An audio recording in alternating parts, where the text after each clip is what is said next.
My name is Antonio. I am 28 years old, and 3 years ago I married a woman I thought I knew. Her name was Sienna. For the first 2 years, our marriage felt solid, comfortable even. We had our routines, our inside jokes, our shared dreams of building something lasting together. But looking back now, I should have seen the warning signs earlier. Sienna loved pranks. At first, they were harmless, even endearing in a way, until the night she took it too far. Way too far. That night, I found myself handcuffed on my own front lawn while police lights flashed in my face and my wife stood on our porch laughing. Before I tell you what happened that night, let me know in the comments where you are watching from. Hit that like button and subscribe if you want to hear more real stories about relationships betrayal and standing up for yourself. Because what I'm about to share changed my life forever. Here is how it all went down. I work as a project manager at a tech company here in Denver, Colorado. It is a decent job, nothing glamorous, but it pays the bills. I make around $85,000 a year, which is enough for Sienna and me to live comfortably in our small two-bedroom house in the suburbs. I manage a team of 5 people, and at the time of this story, we were knee-deep in a massive project for one of our biggest clients. The deadline was tight and the pressure was intense. Most days I would get home around 6 in the evening, tired but satisfied with the work I had done. Sienna and I met 5 years ago at a company event. She worked in marketing for a different firm, and we hit it off immediately. She was bubbly outgoing and had this infectious energy that drew people to her. We dated for 2 years before I proposed, and a year later we got married in a small ceremony with close friends and family. We bought our house shortly after a modest place with a decent-sized yard and a quiet neighborhood. Life seemed perfect, or at least I thought it was. But Sienna had this thing about pranks. She loved them. At first they were innocent enough. She would hide the television remote and watch me search for it, giggling the whole time. Once she swapped the sugar in my coffee container with salt, and I took a horrible sip before realizing what she had done. Another time she put a piece of tape over my phone camera, and I spent 10 minutes thinking my phone was broken. I laughed along because they seemed harmless, just her way of keeping things fun and lighthearted. But about 6 months before the incident, her prank started to escalate.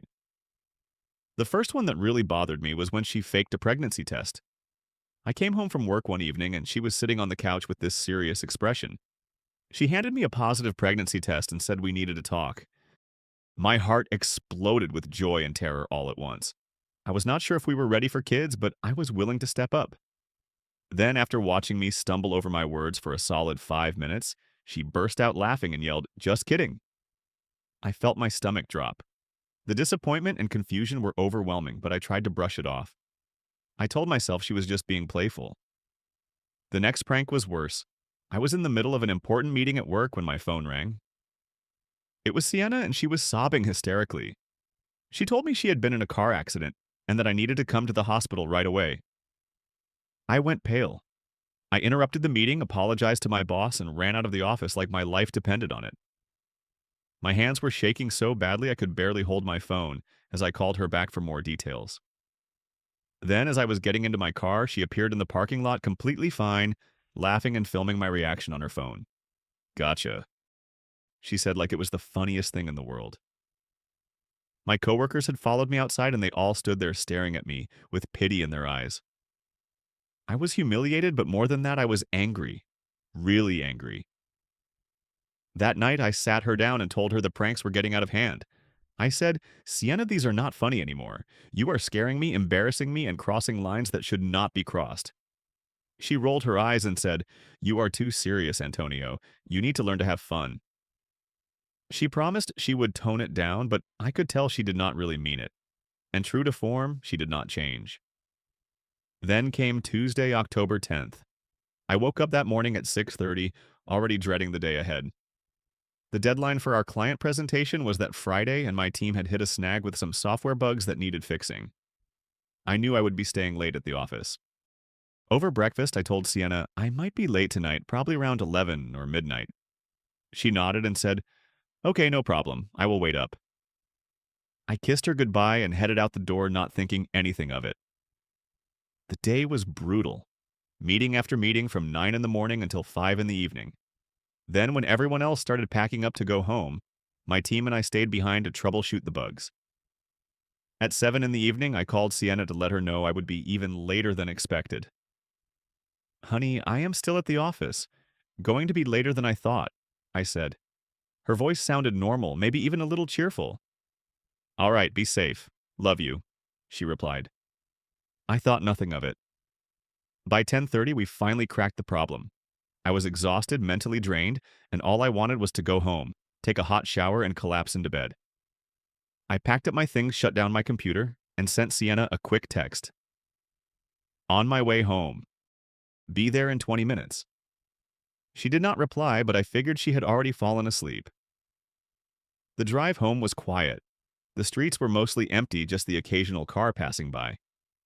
I turned on the radio and let the music fill the silence as I thought about the presentation on Friday. I also thought about Sienna, hoping she was not upset that I had been gone so long. When I turned onto our street, I noticed how dark and peaceful everything was. Most of the houses had their lights off, including ours. Good, I thought to myself. She is asleep. I will be quiet so I do not wake her. I pulled into the driveway at 11:15 and turned off the engine. I grabbed my briefcase from the passenger seat and opened the car door. The cool night air hit my face as I stepped out, and for a moment, everything felt calm. Then, suddenly, blinding lights flooded my vision. Sirens screamed through the silence, and a voice boomed over a loudspeaker, "Freeze, put your hands up." I froze. My brain could not process what was happening. Two police cars sat at the curb, their red and blue lights spinning wildly, casting eerie shadows across the lawn. 4 officers stood in front of me, their hands on their weapons. My heart was pounding so hard I thought it might burst out of my chest. Wait, this is my house," I shouted, raising my hands above my head. A large male officer stepped forward, his face stern and unyielding. "On the ground now," he barked. I tried again. "Officer, I live here. My name is Antonio Rodriguez, and this is my house."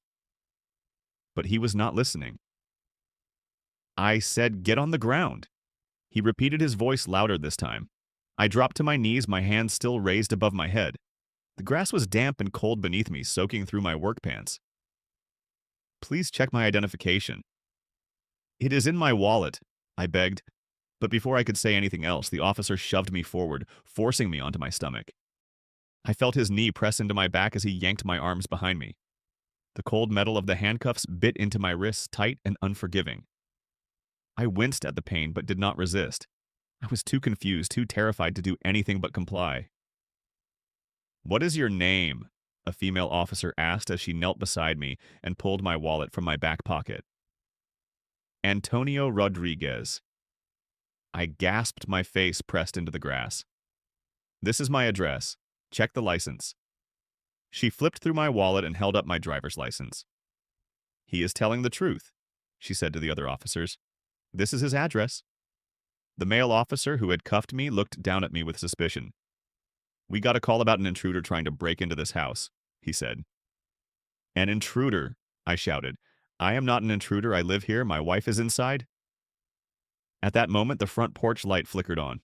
The door swung open and Sienna stepped outside. Relief washed over me like a wave. Thank God, I thought. She will clear this up. I lifted my head as much as I could from the ground and shouted, "Sienna, tell them I am your husband." She stood there on the porch in her pajamas, her hair tied up in a messy bun. She looked at me lying on the grass, handcuffed and humiliated. And then to my absolute horror, she started laughing. It was not just a small chuckle, it was full, uncontrollable laughter. She doubled over, clutching her stomach, tears streaming down her face as she laughed harder and harder. I felt like I had been punched in the gut. My blood ran cold. "Sienna, Sienna." I screamed, but she could not even respond through her laughter. Time seemed to stop. Everything around me, the flashing lights, the officers, the damp grass beneath me, it all faded into the background.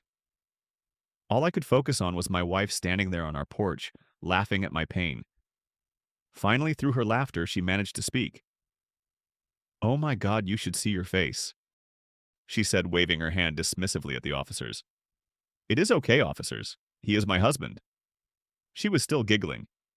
"It was just a prank. I wanted to surprise him." The male officer turned to her, his expression shifting from confusion to anger. "A prank," He said, his voice sharp. Ma'am, do you realize you just filed a false police report? Sienna shrugged, still grinning. Oh, come on. It was just a joke. The female officer helped me to my feet and removed the handcuffs.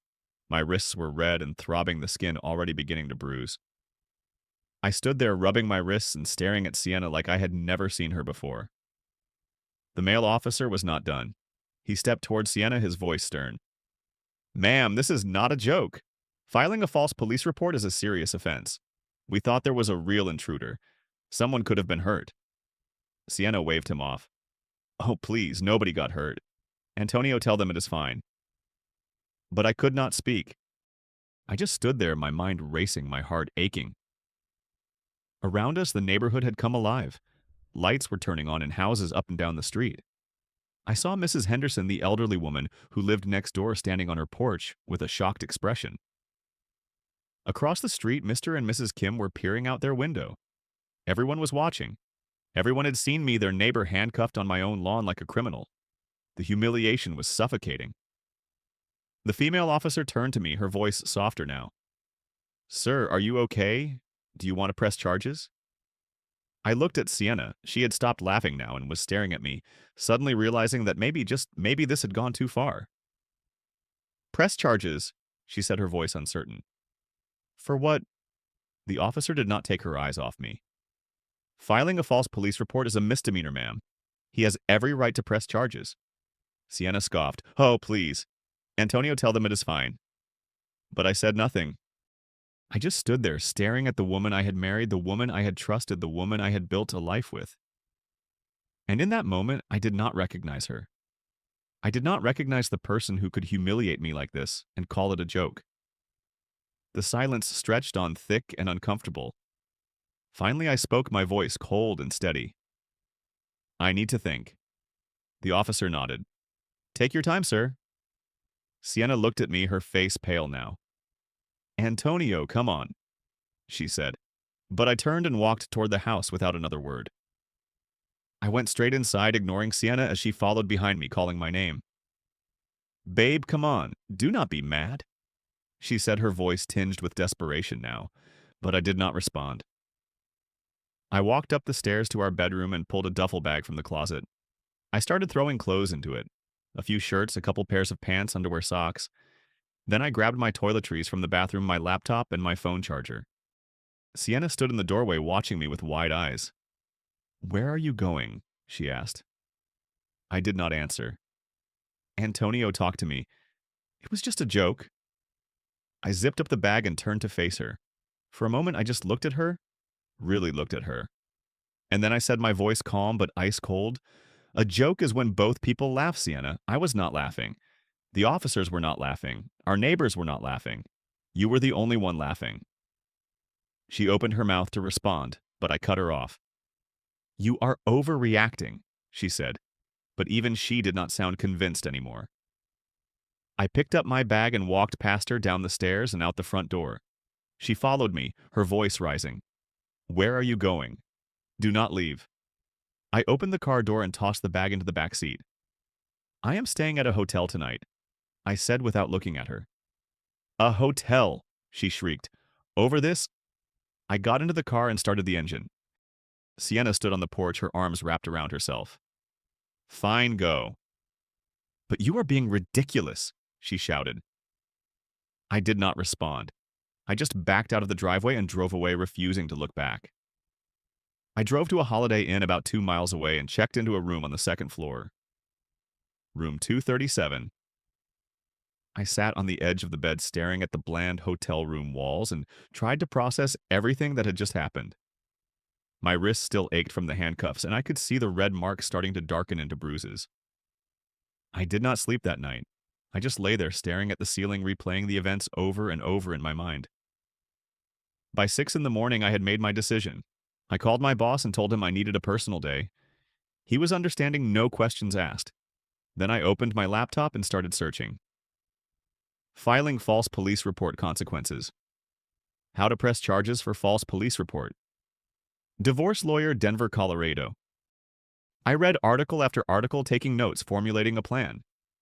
By 8 in the morning, I was ready. I drove to the police station and asked to speak with the officer from the night before. Officer Martinez, the female officer who had helped me, greeted me with a kind but serious expression. "I am glad you came in," she said. "What she did last night was serious." I nodded. "I want to press charges," I said. She paused, studying my face. "Are you sure she is your wife?" I met her gaze and said firmly, "I am sure." We spent the next hour filling out paperwork. I gave a detailed account of what had happened, provided photos of the bruises on my wrists, and even mentioned the history of pranks that had led up to this point. Officer Martinez listened carefully and took notes. When we were finished, she said, "This will go to the district attorney. She could face fines and possible jail time." I nodded. "I understand." She looked at me with something like respect and said, "You are doing the right thing." Next, I called a divorce lawyer, Thompson and Associates law firm. I spoke with a paralegal and scheduled an emergency consultation for 11 that morning. When I arrived at the office, I was greeted by James Patterson, a man in his 50s with graying hair and a calm, professional demeanor. I told him everything. The pranks, the fake pregnancy test, the fake car accident, and finally the night with the police. He listened without interrupting, and when I finished, he leaned back in his chair and said, "You have grounds for divorce. What she did constitutes emotional abuse." I felt a weight lift off my chest. "How fast can we do this?" I asked. He smiled gently. "Colorado requires a minimum of 91 days, but we can file immediately." I nodded. "Let us do it." We spent the next 2 hours filling out paperwork. Grounds for divorce, irretrievable breakdown of the marriage. Asset division, the house was jointly owned, but I told him I did not want it. Too many bad memories. We would split the savings account 50-50. No children, thank God. I signed the documents, and James promised to have everything ready by 5 that evening. I left his office feeling strangely calm, like I had finally taken control of my life again. I spent the afternoon sitting in a coffee shop sipping on a latte and staring out the window. My phone buzzed repeatedly with texts from Sienna. "Are you still mad? Come home. We need to talk." I did not respond. At 5, I returned to the law office and picked up the manila envelope containing the divorce papers. It felt heavy in my hands, like the weight of everything I was leaving behind. The next morning, Thursday, I drove back to the house. Sienna's car was still in the driveway. I took a deep breath, walked to the door, and let myself in with my key. Sienna was in the kitchen making coffee. She was wearing her bathrobe, her hair still messy from sleep. When she saw me, her face lit up. "Antonio, you are back? I knew you would come around," and she trailed off when she saw the expression on my face. I walked to the kitchen counter and placed the manila envelope down. I slid it toward her. "What is this?" she asked, her voice uncertain. "Open it," I said. She hesitated, then pulled the papers out. Her eyes scanned the first page, and I watched as the color drained from her face.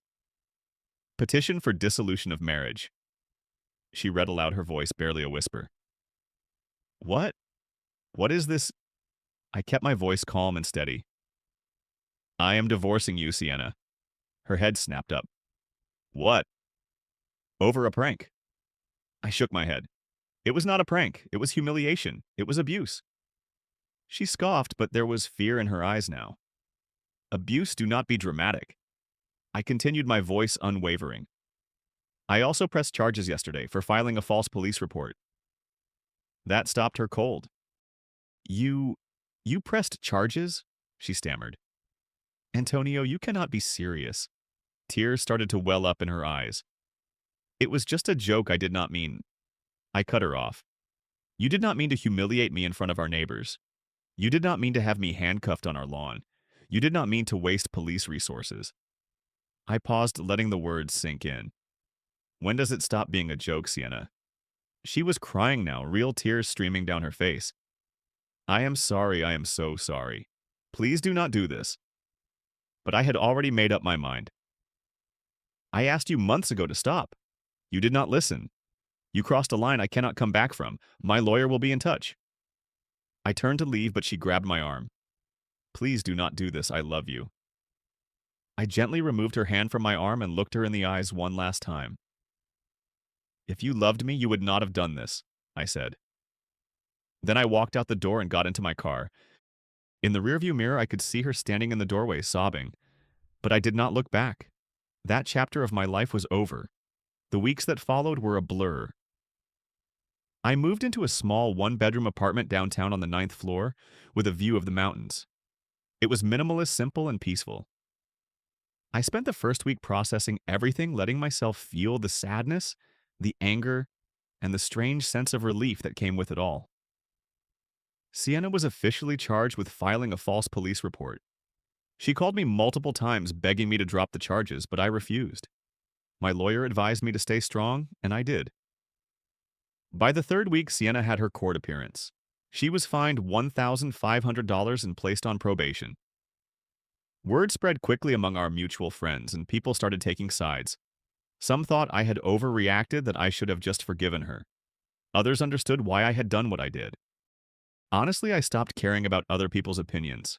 This was my life, and I had to do what was right for me. I started seeing a therapist, Dr. Richardson, who came highly recommended by a friend. Talking to her helped me understand the patterns I had fallen into. I had enabled Sienna's behavior for so long because I was afraid of confrontation, afraid of rocking the boat. Dr. Richardson taught me that boundaries are not mean or selfish. They are necessary. They are how we protect ourselves and maintain our self-respect. By the second month, the divorce proceedings were moving smoothly. Sienna wanted to keep the house, and I agreed. I did not want it anymore. Too many memories. We split the savings account down the middle, and everything else was divided fairly. There were no major disputes, no drawn-out court battles. It was almost eerily clean. 3 months after that terrible night, the divorce was finalized. I received the decree absolute in the mail, and just like that, it was over. Sienna and I were no longer married. It felt strange, sad in some ways, but also liberating. I was free. Free from the constant anxiety of wondering what she would do next. Free from the humiliation, free from a relationship that had stopped being healthy a long time ago. I threw myself into my work and ended up getting promoted to senior project manager. I reconnected with old friends from college, people I had drifted away from during my marriage. I started hiking on the weekends, exploring the beautiful trails that Colorado has to offer. I found peace in solitude, learned to enjoy my own company, and slowly began to heal. Looking back now, 6 months after the divorce, I can honestly say I have no regrets. Not about pressing charges, not about the divorce, none of it. What Sienna did that night was not just a prank. It was a violation of trust, a complete disregard for my feelings and my dignity. And I learned some hard lessons from it all. I learned that respect is not optional in a marriage. It is foundational. I learned that something stops being a joke the moment it hurts someone. I learned that you teach people how to treat you by what you allow. I learned that walking away is not giving up. Sometimes it is the ultimate act of self-respect. And most importantly, I learned that you cannot love someone into changing if they do not see the problem in the first place. I am at peace now. I have learned to trust my own judgment again, and I am not bitter. Just wiser. I understand now that love without respect is not really love at all. It is just a shadow of what a relationship should be. Sometimes the hardest decisions are the right ones, and that night changed everything. But maybe it needed to. I lost a wife, but I found myself. And the person I am now, the one who knows his worth, he would not have survived in that marriage. Neither would the person I want to become. So let me leave you with this. Sometimes the punchline is not funny, and sometimes the only response is to walk away. Now I want to hear from you. Have you ever been in a relationship where someone crossed a line and called it a joke? How did you handle it? Drop your thoughts in the comments below. If this story resonated with you, please hit that like button, subscribe to the channel, and share this video with someone who might need to hear it. Thank you for listening to my story, and I hope it reminds you that you deserve to be treated with respect always. Take care of yourselves out there, and remember, your peace of mind is worth more than any relationship that makes you feel small.